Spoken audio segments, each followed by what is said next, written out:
រឿងយក្សស៊ីមនុស្សនៅក្នុងព្រៃយក្សកនបានដើរចាប់មនុស្សណាដែលដើរចូលក្នុងព្រៃអើទីយក្សវើយក្សអាមានយក្សធំណាស់វើយលៀបធំហើយអញថ្ងៃនេះបានចំណៃដល់ទៅ2នាក់ហើយល្មមមកឆ្អែតលោកយក្សកុំស៊ីពួកខ្ញុំអីខ្ញុំនៅមានប្រពន្ធកូននៅផ្ទះរងចាំផ្លូវមែនហើយលោកយក្សខ្ញុំម្នេះក៏មានប្រពន្ធកូននៅផ្ទះដែរហីពួកអានេះបើអញអត់ស៊ីពួកឯងតែយើងបានអីស៊ីលោកយក្សកុំស៊ីពួកយើងអីពួកយើងសំវមែនហើយលោកយក្សកុំស៊ីពួកយើងអីនិយាយហើយយក្សក៏បានចាប់បរោះទាំង2នាក់នេះយកទៅលអាងរបស់ខ្លួនក្រឡេកមកមើលនៅក្នុងភូមិវិញយក្សកានបានដើរចាប់មនុស្សនៅក្នុងភូមិអើយពួកយើងយ៉ាក់មកទៀតហើយរត់នាំគ្នារត់ទៅអើយនៅក្នុងភូមិនេះមានមនុស្សច្រើនពិតមែនស្រីស្រស់មើលទៅសាច់របស់នាងទំនងជាឆ្ងាញ់ណាស់ហើយមើលទៅអើយលោកយ៉ាកុំស៊ីខ្ញុំអីគឺថាណែលោកម្ចាស់សាច់ខ្ញុំអត់ឆ្ងាញ់ទេព្រោះថាខ្ញុំមានប្តីរួចហើយអូបើអញ្ចឹងយើងរត់ទៅចូលចិត្តទៅទៀតហើយប្តីរបស់ខ្ញុំទៅតែត្រូវបានស្លាប់ខ្ញុំមិនទាន់បានធ្វើបុណ្យឲ្យប្តីរបស់ខ្ញុំផងមិនបាច់ធ្វើបុណ្យឲ្យទេចាំយើងនាំនាងទៅនៅជាមួយគេនិយាយរួចយក្សកានក៏ចាប់ស្រីណយហោះទៅលើអាកាសបាត់ទៅបងអណ្ដាតបងឡើងមកលើកោកធ្វើអីតិចយក្សចាប់ស៊ីទៅថាម៉េចនៅក្នុងព្រៃនេះមានយក្សមែននឹងហើយបងសត្វព្រៃនាំគ្នារត់គេចសឹងតែអស់ហើយមិនមានអ្នកណាហ៊ានបង្ហាញខ្លួននោះទេ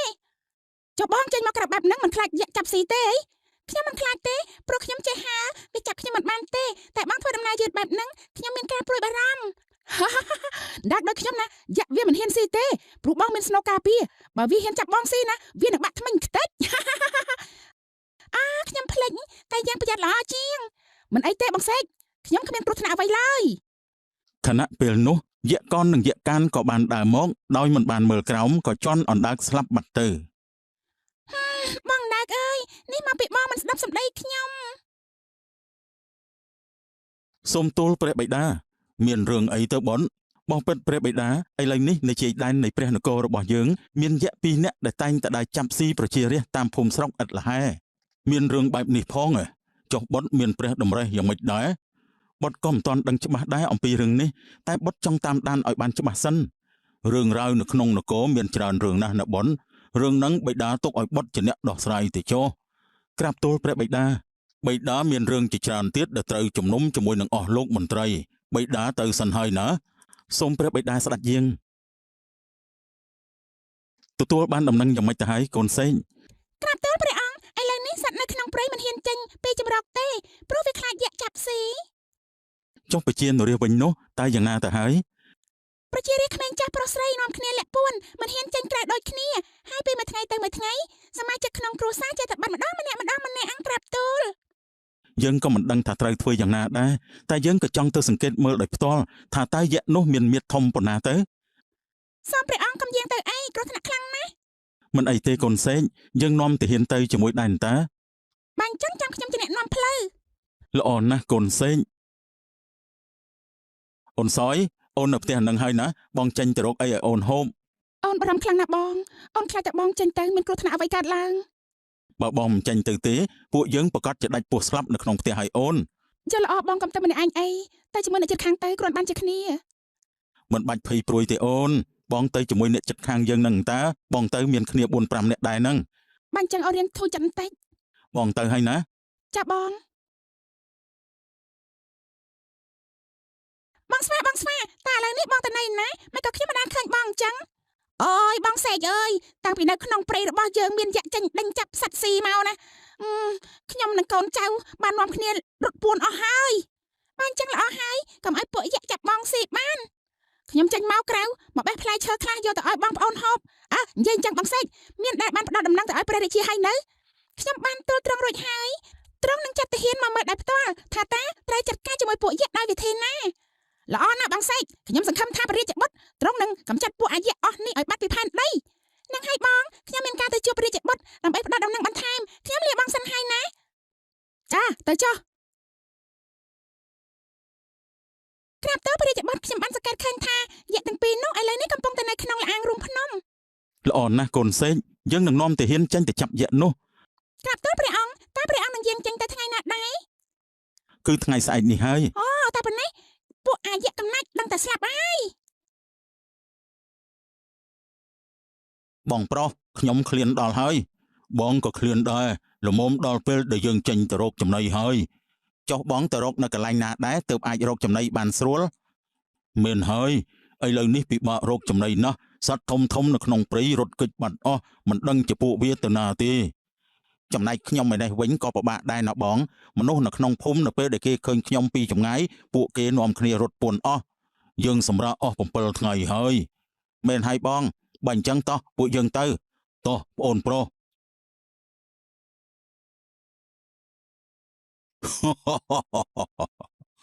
គោមួយក្បាលនេះល្មមមួយចំអែតយើងហើយ ឯងសម្រាប់យើងព្រោះឯងនៅពេលនេះព្រះរាជបុត្រចក្រវុឌ្ឍទ្រង់បានកំពុងតែនាំទាហានមកហើយគឺមកសម្រាប់ឯងនឹងហើយ ទ្រង់ចង់សម្លាប់យើងផងល្អណាស់យើងខានហូបសាច់អ្នកនៅក្នុងវាំងយូរហើយមិនដឹងថាឆ្ងាញ់ប៉ុណ្ណាទៅ ឯងកុំសង្ឃឹមឲ្យសោះព្រោះព្រះរាជបុត្រទ្រង់នឹងសម្រាប់ឯងជាក់ជាមិនខាន អាគោនេះមាត់ច្រើនមែនឯងស្មានតែទ្រង់អាចធ្វើឲ្យយើងបានមែនទេ យើងក៏មិនដឹងដែរបើឯងខ្លាំងមែនឯងទៅជួបទ្រង់ទៅព្រោះទ្រង់កំពុងតែយាងចូលក្នុងព្រៃនេះហើយ ល្អណាស់យើងស៊ីសាច់ពួកឯងរាប់ភ្លេចទៅហើយថ្ងៃនេះយើងមិនស៊ីឯងទេនិយាយហើយយៈក៏បានដោះលែងគោចេញពីដៃរួចហើយក៏ហោះសម្ដៅទៅរកព្រះរាជបុត្រ សំណាងហើយដែលវាមិនសម្រាប់ខ្ញុំប៉ុន្តែរួចជីវិតទៀតហើយ បងចាផាត់អីបានជាបងនៅទីនេះបងកំពុងតែកិច្ចមករកកន្លែងដែលមានសុវត្ថិភាពនឹងណាចុះកន្លែងដែលបងធ្លាប់រស់នៅវាយ៉ាងម៉េចហើយចុះឯណាបរិវាររបស់បងនោះមិនក៏មិនឃើញប្អូនសេកអើយបរិវាររបស់បងបានស្លាប់អស់ហើយស្លាប់ហើយដោយសារអីទៅបងឬមួយក៏យៈចាប់ស៊ីសត្វបាក់សីដូចជាពួកយើងនេះពួកយៈវាមិនស៊ីទេតែបរិវាររបស់បងបានស្លាប់នៅនឹងសម្បុកដោយសារតែយៈវាបានដើរជួនហើយក៏អាណិតណាស់អាណិតដល់ពួកគេខ្លាំងណាស់បងសែនអាណិតនឹងខាងពួកយៈនោះខ្លាំងណាស់បងចាមិនបាច់ព្រួយទេឥឡូវនេះព្រះរាជបុត្រចក្រវុឌ្ឍបាននាំទាហានមកសម្រាប់ពួកវាហើយថាម៉េចព្រះរាជបុត្រយាងមកត្រូវហើយបងអូចាប់ឲ្យប្អូនសេកយៈពីរអ្នកបងប្អូននោះតួយើងសម្រាប់ពួកវាយ៉ាងណាក៏វាមិនស្លាប់ដែរហេតុអីទៅបងចាប់យៈទាំងពីរអ្នកនោះមានបេះដូងតែមួយហើយបេះដូងដូចជាពួកវាបានទុកនៅក្នុងលអាងរួមភ្នំឯណោតើតែកំទេចបេះដូងរបស់ពួកវាចោលតើពួកវាស្លាប់អើយចង់ចាប់ហើយខ្ញុំនឹងទៅទូលដល់ព្រះរាជបុត្រសិនឆាប់ទៅលឿនឡើងណាប្អូនសេក ព្រះរាជបុត្រចក្រាវុធត្រូវយៈបងចាប់ជាប់នៅនឹងដៃចំណែកយៈប្អូនបានជន់សម្លាប់ទាហានស្លាប់គ្មានសល់ ព្រះរាជបុត្រនៅមិននៅហ៊ានចង់មកសម្លាប់ទូលបង្គំផងអីហ៎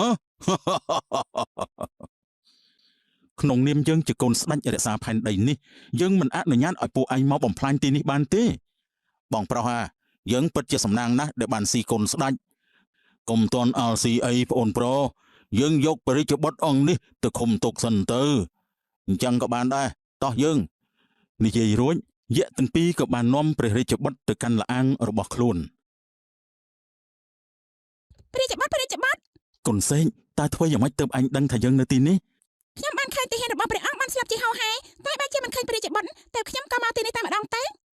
កូនសេកតើឯងមានវិធីអីអាចជួយយើងចេញពីទីនេះបានទេ ទូលបង្គំក៏គ្មានវិធីដែរព្រោះខ្ញុំជាសត្វដែលគ្មានកម្លាំងនោះទេ ខ្ញុំមិនដឹងថាពួកយៈទាំងនោះគេឃុំខ្លួនខ្ញុំប្រហែលថ្ងៃនោះទេថាមិនត្រូវគេអាចនឹងស៊ីខ្ញុំនៅពេលណាមួយក៏បានដែរ តែព្រះរាជបុត្រគិតធ្វើយ៉ាងម៉េចទៅ គិតមិនឃើញទេមិនដឹងជាពេលនេះព្រះបិតារបស់យើងទ្រង់ខ្វល់ខ្វាយក្នុងព្រះរាជហឫទ័យយ៉ាងណានោះទេ បានចឹងចាំខ្ញុំទៅព្រះរាជវាំងដើម្បីទូលដល់ព្រះរាជាឲ្យបានជ្រាប មិនកើតទេកូនសេកពីទីនេះទៅរាជវាំងឆ្ងាយខ្លាំងណាស់តម្រាំតែឯងទៅដល់នឹងត្រឡប់មកវិញចំណាយពេល3ថ្ងៃដែរណា ខ្ញុំមានវិធីមួយខ្ញុំនឹងទៅពឹងបងស្វាឲ្យជួយ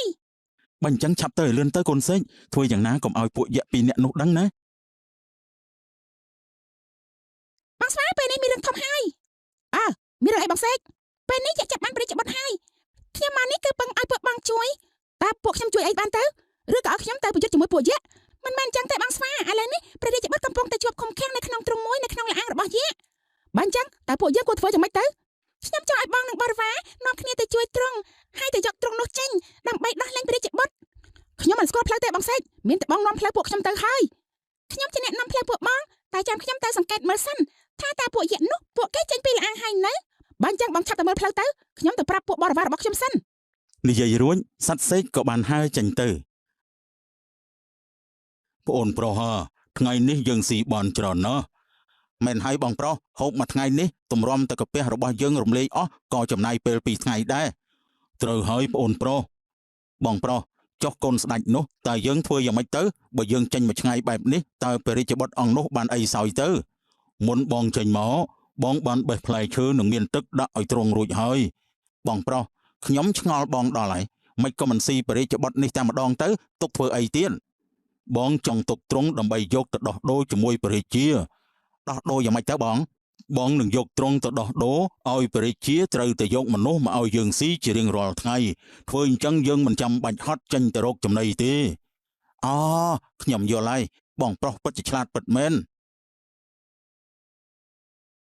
ព្រះរាជបុត្រខ្ញុំបាននាំបងស្វាមកជួយហើយ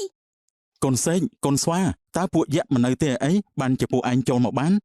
ពួកយក្សទាំងពីរនាក់នោះបានចេញទៅក្រៅបាត់ហើយមកនាំគ្នាជួយលើកទ្រង់នេះចេញទៅពួកស្វាបាននាំគ្នាជួយលើកទ្រង់ដែលឃុំឃាំងព្រះរាជបុត្របើសិនជាទ្រង់ចង់សម្លាប់យក្សពីរនាក់នោះមែនព្រះអង្គត្រូវតែកំទេចបេះដូងរបស់ពួកវាចោលតើបេះដូងរបស់ពួកវាទុកនៅកន្លែងណាទៅបេះដូងរបស់ពួកវាបានទុកនៅក្នុងលអាងមួយយ៉ាងជ្រៅគឺពិបាកនឹងចូលទៅណាស់បងចាបតើពួកយើងអាចនាំគ្នាទៅបានទេពិតជាបានខ្ញុំបានសន្យាជាមួយព្រះបិតាថានឹងមកសម្លាប់ពួកយក្សនេះទោះខ្ញុំស្លាប់ក៏ត្រូវទៅចូលទៅក្នុងលអាងនោះដែរបើអញ្ចឹងពួកយើងនាំគ្នាចេញទៅកុំឲ្យពួកយក្សនោះបានដឹងតើពួកយើងបងប្រុសមិនឃើញព្រះរាជបុត្រនោះទេមែនហើយបងបានឃុំព្រះរាជបុត្រនៅក្នុងទ្រង់នេះតើឥឡូវមិនក៏មិនឃើញអញ្ចឹងប្រកាសជាមានអ្នកណាមកជួយរំដោះទ្រង់ហើយពិតមែនហើយបើអញ្ចឹងយើងឆាប់តាមទៅរកទ្រង់ភ្លាមទៅតោះបងពួកអាយ៉ាអើយយើងអាណិតពួកហែងណាស់យីអាស្វាយើងកំពុងតែឃ្លានផងស៊ីអញសិនយើងគេថាយើងទេដែលនឹងស៊ីសាច់ពួកអញទាំងពីរអ្នកនោះអាចមកខ្លួនអញតូចប៉ុណ្ណឹងហ៊ានចង់មកស៊ីយើងផងពួកឯងមិនដឹងទេថាឥឡូវនេះព្រះរាជបុត្រចក្រាវុធកំពុងតែដើរសម្ដៅទៅកាន់លអាងដែលបានលាក់បេះដូងរបស់ពួកឯងហើយបងប្រុសវិវ័យបើគេកំទេចបេះដូងរបស់ពួកយើងនោះយើងទាំងពីរនាក់នឹងស្លាប់ហើយតោះយើងឈប់ទៅវិញពួកយក្សក៏បាននាំគ្នាចាក់ចេញទៅភ្លាមព្រះរាជបុត្រចក្រាវុធបានកាន់ដាវពុះបេះដូងរបស់យក្សដាច់ជាពីរកុំយក្សទាំងពីរនាក់បងប្អូនមកមិនទាន់ក៏ត្រូវព្រះរាជបុត្រកាប់បេះដូងដាច់ជាពីរធ្វើឲ្យយក្សពីរនាក់បងប្អូនស្លាប់ភ្លាមព្រះរាជបុត្រយក្សបានស្លាប់ហើយទីបំផុតខ្ញុំធ្វើបានហើយខ្ញុំមិនធ្វើឲ្យព្រះបិតារបស់ខ្ញុំអស់សង្ឃឹមនោះទេចាប់ពីពេលនេះតទៅពួកសត្វដូចពួកយើងនឹងបានរស់នៅសុខសាន្តវិញហើយយេល្អណាស់បុត្រលើកនេះបុត្របានជួយព្រះនគររបស់យើងដោយបានសម្លាប់យក្សទាំងពីរនាក់នោះក្រាបទូលព្រះបិតាបុត្រអាចសម្រេចការងារទាំងអស់នេះបានក៏ដោយសារតែបានកូនសេកកូនចាប់និងពួកស្វាដែរបើអញ្ចឹងបិតានឹងឲ្យគេជួយឲ្យចំណីនិងចិញ្ចឹមពួកវាឲ្យបានល្អព្រះបិតាកូនចង់សុំឧទ្យាននៅក្រៅរាជវាំងឲ្យពួកគេនៅព្រោះទីនោះមានដើមឈើច្រើនណាស់និងស័ក្តិសមសម្រាប់ឲ្យពួកគេនៅទៀតផងល្អណាស់បុត្រឲ្យពួកគេនៅទីនោះចុះសូមអរព្រះគុណព្រះអង្គដែលមានចិត្តមេត្តាដល់ពួកសត្វដូចពួកខ្ញុំអូនសម្លាញ់ចាប់ពីពេលនេះទៅពួកយើងអាចរស់នៅបានសុខដូចដើមវិញហើយមែនហើយបងចាប់តាំងពីយក្សបងប្អូនបានស្លាប់ទៅប្រជានុរាស្ត្របានរស់នៅយ៉ាងសុខសាន្តចប់ដោយបរិបូរណ៍សូមអរគុណ